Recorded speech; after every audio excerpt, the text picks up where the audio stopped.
Quiero, en primer lugar, expresar mis más sinceros agradecimientos a la Asociación Colombiana de Hematología y Oncología, a su junta directiva, de manera muy especial a la doctora Virginia Bello, su presidenta, por esta gentil invitación que me honra.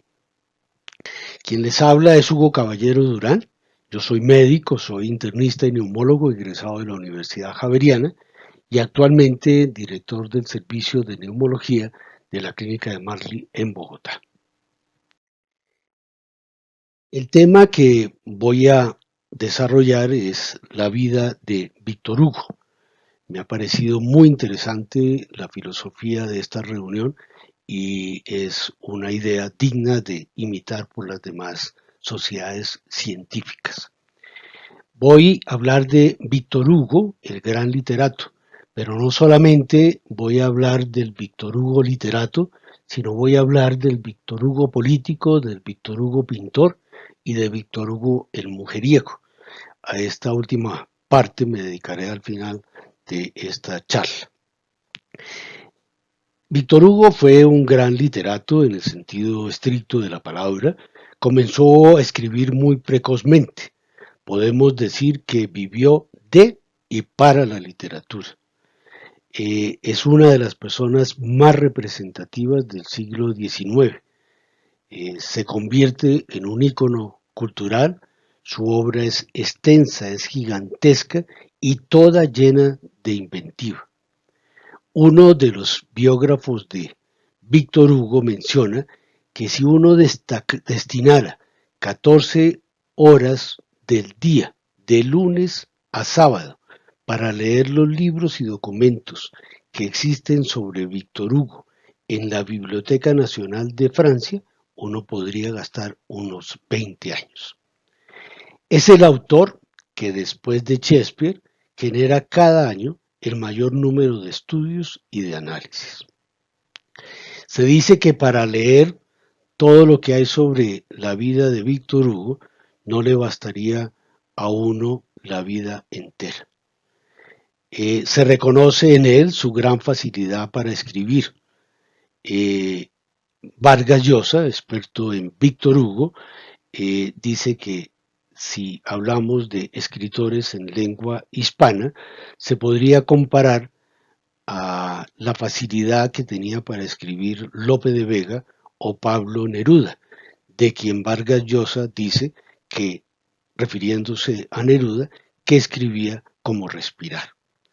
Víctor Hugo ha dejado huella y una gran repercusión en la literatura universal.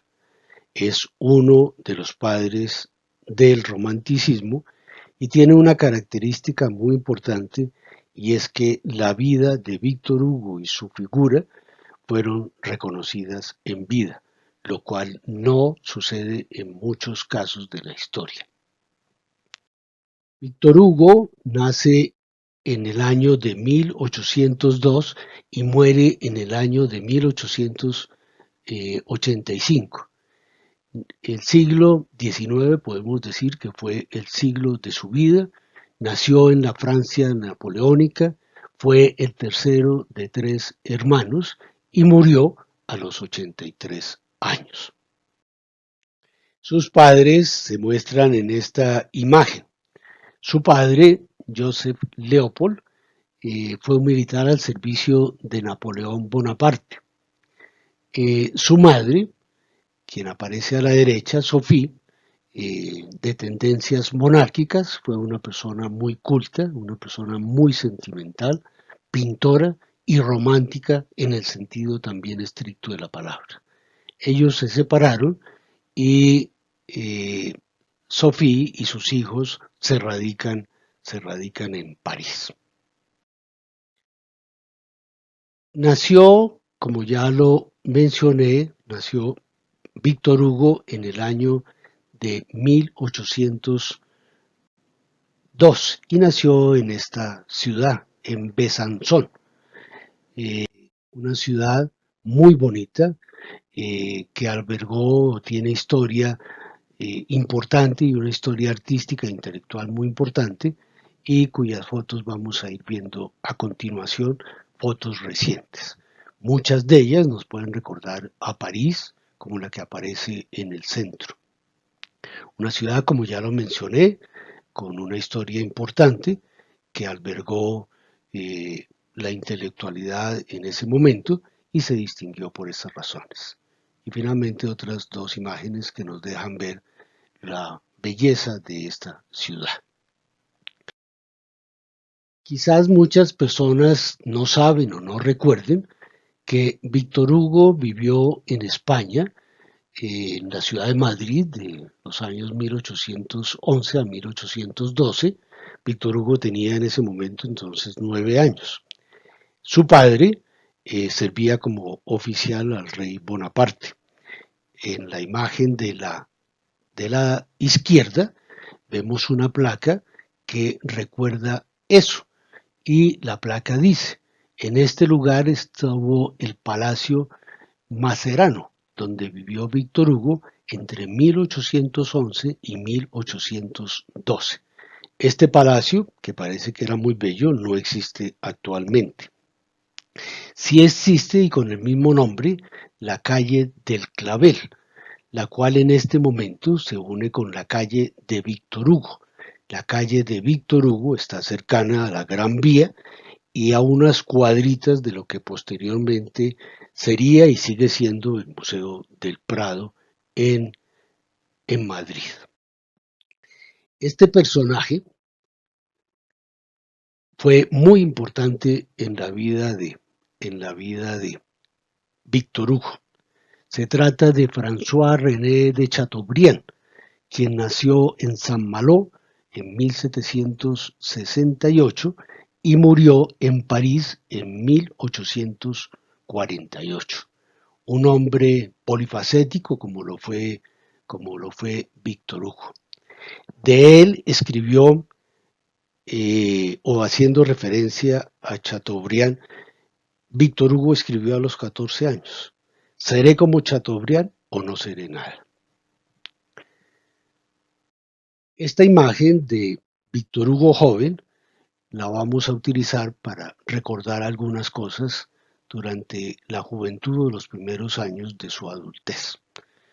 Víctor Hugo fue precoz y lo fue, como lo vamos a ver a continuación, por muchas razones. A los 15 años recibió el premio de la Academia Francesa por un poema que se titula La dicha que proporciona el estudio en cualquier momento de la vida. A los 16 años él forma una revista literaria que se llama El Conservador Literario. En esta revista trabaja con 11 seudónimos y hay algunos números en los cuales él escribe la totalidad. En ese momento recibe elogios, recibe insultos, recibe diatribas, siendo él mismo el autor de todos los artículos y teniendo el mismo estilo en todos ellos. Se casó en el año de 1822, cuando tenía 20 años. Y lo digo como cosa curiosa y simpática, se casó siendo virgen. Esto lo digo porque ya posteriormente, y como lo mencioné al principio, voy a hacer referencia al Víctor Hugo mujeriego que no fue, por lo menos, antes de que llegara a los 20 años de vida. A los 25 años hace una obra de teatro que es muy importante y que lleva por nombre Cromwell. Pienso que es supremamente difícil hacer una selección de los libros más famosos de Víctor Hugo, pero la mayoría de los críticos coinciden en que podrían ser los siguientes. El primero, Oliver Cromwell, que fue en 1827. Cromwell realmente no es un libro como tal, es una obra teatral compuesta de 5 actos, escrita por Víctor Hugo en 1827. y es un retrato histórico de la Inglaterra del siglo XVIII y del Lord Protector Oliver Cromwell.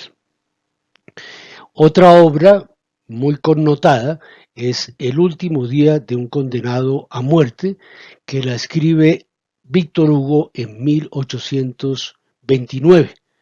Es la vida de una persona que espera la muerte y oye discurrir su conciencia. Va narrando al lector el camino de la agonía hasta llegar a la muerte. El recurso literario que utiliza Víctor Hugo es el monólogo interior, convirtiendo a este relato en una de las primeras novelas modernas y más completas. Esta novela fue censurada y fue prohibida. Y sin lugar a dudas, Nuestra Señora de París es una de sus dos obras más importantes. Víctor Hugo la escribe en 1831.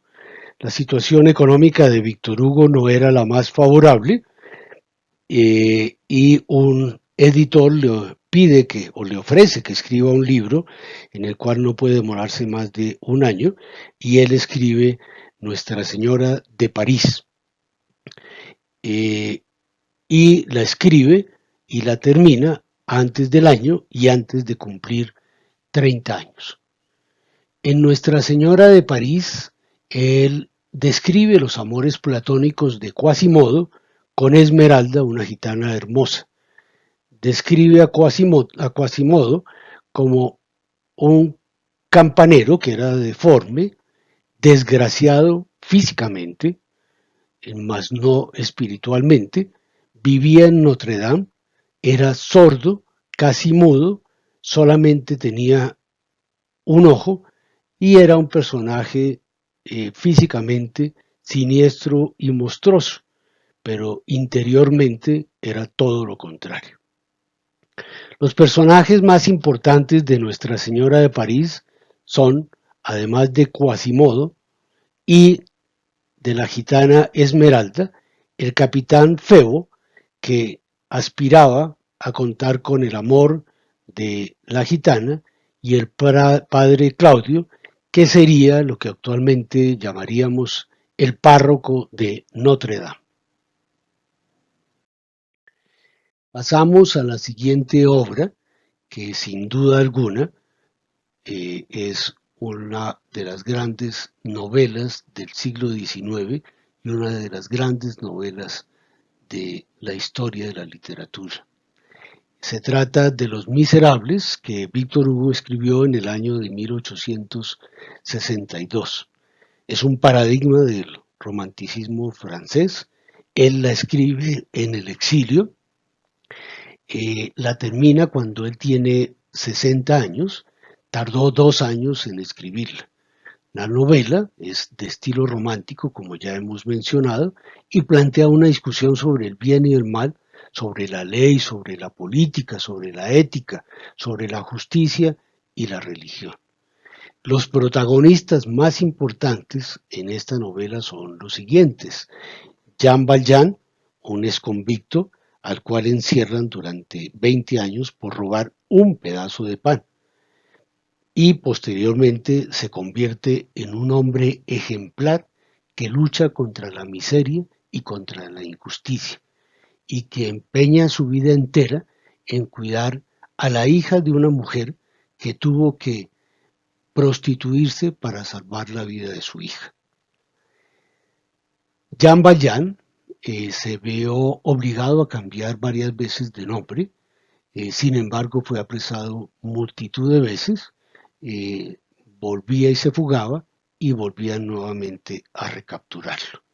Estas fugas eran para eludir al comisario Javert, un policía inflexible que lo persigue convencido de que tiene cuentas pendientes con la justicia.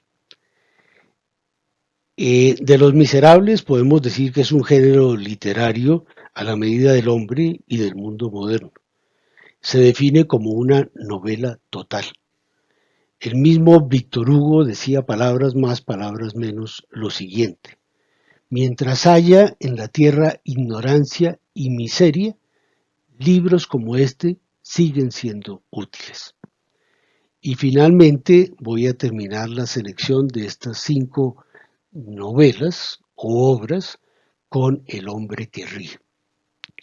El hombre que ríe es la historia de un niño al que mutilan la cara cuando era muy pequeño. Su rostro queda con la forma de un bufón que parece estarse riendo todo el tiempo. Tiene, eh, como Quasimodo, una apariencia monstruosa por fuera, pero por dentro es un ser luminoso a pesar de todas sus desgracias físicas y las desgracias que le han ocurrido durante su vida. Pasamos a hablar de el Víctor Hugo político. Víctor Hugo político fue 2 veces parlamentario, se le reconoció como una persona conciliadora y debido a la resistencia contra Napoleón III debió exiliarse de Francia. Los exilios fueron a los siguientes puntos. Primero a Bruselas, que se señala en el círculo, después a Jersey, que se señala a la izquierda, y posteriormente se desplazó de Jersey a Guernsey, otra isla británica, otra isla que depende del Imperio Británico en ese momento. Muy cerca las 2 islas, y de hecho sea de paso, cercana las dos a San Malo, donde vivió y nació de Chateaubriand. Vamos a comentar un poquito de lo que fue la vida en el exilio de Víctor Hugo. El primer sitio donde se exilió fue en Bruselas. Esta es la casa donde vivió Víctor Hugo y aparece en el centro la obra que escribió en ese momento, Napoleón el Pequeño. Esto irritó muchísimo, obviamente, a, a Napoleón III. De Víctor Hugo, Bélgica tiene muchísimos recuerdos, uno de ellos, uno de ellos localizado no en Bruselas, sino en Waterloo, que actualmente queda en Bélgica, y donde se encuentra esta placa señalando las fechas en las cuales él vivió y en las cuales él estuvo en Bélgica. Después de Bruselas, pasó a vivir en Jersey. No son muchas las imágenes o la historia que tenemos de su vida en Jersey, pero digamos lo siguiente: la casa en Jersey la construyó él mismo, la casa es la que aparece a la izquierda, y o no la construyó él mismo, sino la ideó él mismo. Eh, Víctor Hugo fue expulsado de esta isla en 1855 porque criticó la visita de la reina Victoria a Francia, y de ahí se desplaza a, al tercer último de su exilio, al tercer sitio de su exilio, que es en Guernsey, que aparece en estas imágenes. Vemos su bella casa, también diseñada por él, decorada por él, y vamos a continuación a mostrar detalles de la decoración de muy buen gusto que tenía Víctor Hugo. Estas son algunas de las imágenes: arriba y a la izquierda, la parte posterior de la casa; arriba y a la derecha, parte de su estudio. Ahí tenía una silla donde él se sentaba. Él era bastante ególatra y su silla simulaba ser la silla de un rey. Vemos abajo a la izquierda uno de los pasillos y abajo a la derecha lo que era el tercer piso de esta casa y el lugar donde con mucha frecuencia escribía Víctor Hugo. Este lugar era rodeado de vidrios y Víctor Hugo podía contemplar todos sus alrededores. Este es un detalle de este último piso y la historia cuenta que Víctor Hugo, al igual que Hemingway, escribía de pie. Al tiempo que escribía, podía deleitarse viendo el panorama y a su vez estar muy pendiente de todas las actividades que se desarrollaban alrededor de él. Entre esas, la de su amante, con la cual él viajó y construyó una casa para ella a 100 metros de la casa que estamos mostrando o que mostramos anteriormente. Antes de regresar a Francia y durante su exilio, en el par de islas que mostré anteriormente, ubicadas en el Canal de la Mancha, frente a la costa de Normandía, él escribió algunas de sus obras maestras, como fueron Los Miserables, Los Trabajos del Mar, El Hombre que Ríe y La Leyenda de los Siglos, entre otras. La casa, como ya lo mostré, es una obra de arte en sí misma, tanto por su diseño interior como por su decoración. Y repito, fue creación del propio Víctor Hugo. Retorna a Francia después de 20 años de exilio y lo hace en 1870. En ese momento ya había caído Napoleón III y se dice que lo recibió una cantidad multitudinaria de personas. Se habla de 1 millón de personas.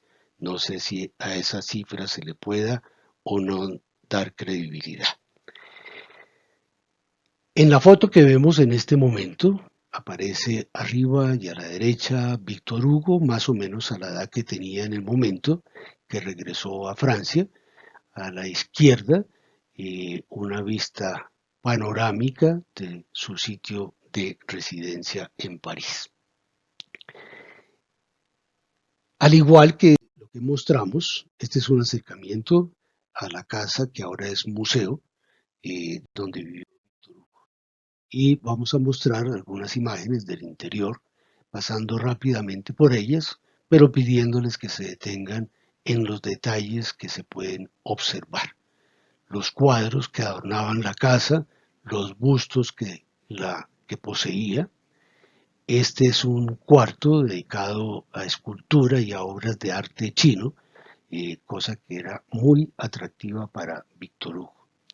Este es una de las mesas de comedor y observen ustedes que lo que tienen en común estas habitaciones es que la mayoría, el techo está decorado al igual que los pisos.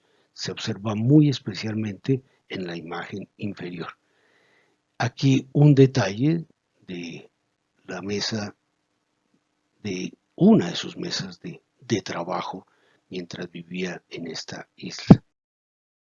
Otros detalles, observemos la decoración del techo, observemos la decoración de la parte lateral. Poseía una gran colección de libros y bibliotecas bellamente decoradas en ese sentido. Detalles de su casa, donde se puede apreciar su gusto por el arte en todas sus diversas expresiones. Y este es un corredor que lo conducía del segundo al primer piso de su residencia. Un detalle también de este mismo sitio, donde vemos la decoración del techo, la decoración de las paredes laterales y la decoración del piso. Todas ellas muy sincrónicas, muy armoniosas y con mucho gusto. Víctor Hugo, por sus ejecutorias, no solamente como políticos, no solamente como literato, sino como político, ha merecido que se hagan muchas esculturas en toda Francia. Voy a mostrar algunas que se encuentran en este territorio. y señalo a continuación tres que fueron hechas por Rodin, su coterráneo. Esta que acabo de señalar con la flechita, esta que es una obra muy interesante de Rodin, y esta que no pudo ser parte central del sitio que quería Rodin que fuera, donde aparece Víctor Hugo desnudo. Esta es algunas de las cosas que hacen que al recorrer Francia, eh, el residente y el turista recuerden a cada instante la vida de este importante literato y de este importante. Y pasemos al tercer aspecto de Víctor Hugo, y es Víctor Hugo el pintor. Voy a mostrar rápidamente algunos de los dibujos que él hizo. Pueden ver ustedes la calidad de sus dibujos, un detalle donde podemos apreciar el castillo, las casas de las viviendas, los alrededores de esta, y todo muy bellamente. Otro paraje que dibuja Víctor Hugo, y con toda precisión podemos observar la naturaleza, los árboles que se ven en este. Aquí tres obras de Víctor Hugo: el hongo, un crepúsculo del día, y una barca, una embarcación rumbo a la derecha. Esta que me parece realmente espectacular por todos sus detalles, muestra la finura, el tacto y la gran sensibilidad y el gran artista que era Víctor. Esta simulando una ola que parece que entrara dentro de nuestra. Estas tres obras que me parecen muy bonitas, la de la izquierda le recuerda a uno como un foso, y le parece a uno que están las personas observando el fondo del foso, del pozo, pero realmente simplemente son las huellas dactilares que hace Víctor Hugo. Un Cristo que se ve en el centro y detalles de una catedral eh, que me merece pues todos los elogios. Este es una obra que lleva por nombre El puente casi caído, y vemos, como ya lo he descrito, los diferentes detalles que uno puede apreciar en estas pinturas de enorme calidad.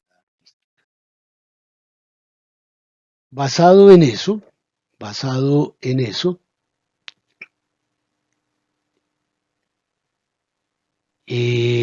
André Breton, colega nuestro, padre del surrealismo, clasifica a Hugo como un surrealista. Recordemos que André Breton vive un siglo después de Víctor Hugo.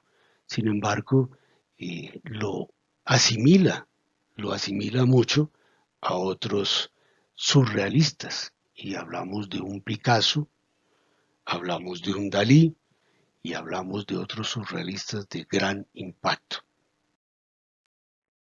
Eugene Delacroix, eh, también paisano de Víctor Hugo, quien aparece en este autorretrato a la derecha, escribió lo siguiente: si hubiera decidido convertirse, hablando de Víctor Hugo obviamente, si hubiera decidido convertirse en un pintor en lugar de un escritor, habría eclipsado otros artistas de su siglo. Delacroix, haciendo un paréntesis, murió por tuberculosis, y haciendo otro paréntesis, uno de los cuadros más hermosos de Chopin es de Delacroix, y recordemos que, al igual que Delacroix, Chopin murió como consecuencia de una tuberculosis. Los dibujos los hacía con su pluma, con su tinta, con grafito y con carbón. Y se dice de estas lo siguiente, de estos dibujos: muchas de las pinturas de Hugo han sobrevivido. Uno reconoce en ellas a un dibujante consumado, la audacia de su ejecución y un sentido de la poderosa creatividad. Charles Hugo escribe, refiriéndose a estas obras, una vez que el papel, el lápiz y la tinta se han puesto sobre la mesa, Víctor Hugo se sienta y sin hacer un boceto preliminar, sin ningún tipo de preconcepto aparente, se pone a dibujar con una mano extraordinariamente segura. Creo que todos estaremos de acuerdo y coincidiremos con estas expresiones después de haber visto los dibujos que ya mostré en las imágenes. Y finalmente pasemos al Víctor Hugo mujeriego. Al Víctor Hugo, yo no sé si llamarlo Don Juan o más bien mujeriego, yo creo que nos quedamos con el segundo nombre. Víctor Hugo tuvo 4 hijos, 3 de ellos murieron. Una de las hijas que no murió eh, fue Adela, a quien él quiso muchísimo. Él tenía una puerta secreta para que entraran por ella las mujeres. Siempre se ha dicho que Víctor Hugo, sin ser tacaño, era muy cuidadoso en su contabilidad y la contabilidad era bien curiosa. Los gastos extraños los llevaba en español, de tal manera que podría decirse que la lengua española era para Víctor Hugo la lengua del pecado entre comillas. Cuando él escribía vaca lechera, 50 centavos, quería decir que la mujer le mostró los pechos. Cuando él escribía toda completa, al frente ponía un franco, y eso quería decir que Víctor Hugo pudo ver a la mujer completamente desnuda. Cuando él escribía en español, como las dos anteriores, toda, era cuando aparecía un franco, 50 o 2 francos, e indicaba de esta manera que Víctor Hugo hizo el amor ese día y con una persona X, Y o Z. Víctor Hugo tuvo un amante que la vemos en esta imagen, Juliette Drut. Fue amante de Víctor Hugo por 50 años. Anotemos que Adele, su esposa, tampoco fue muy fiel y fue infiel con uno de sus críticos literarios. El estudio de Víctor Hugo, como lo mostramos anteriormente, estaba rodeado de vidrio por todas partes y él lo que pretendía era observar todo el panorama circundante y entre esos la casa de su amante Juliette, que estaba ubicada a 100 metros de su casa. Y ya para terminar y en forma de epílogo, en esta foto aparece Víctor Hugo en el centro, rodeado de su familia. A la derecha su esposa Adele y a la izquierda sus hijos. La vida familiar de Víctor Hugo realmente fue muy trágica. Leopold, su primer hijo, muere a los 3 meses.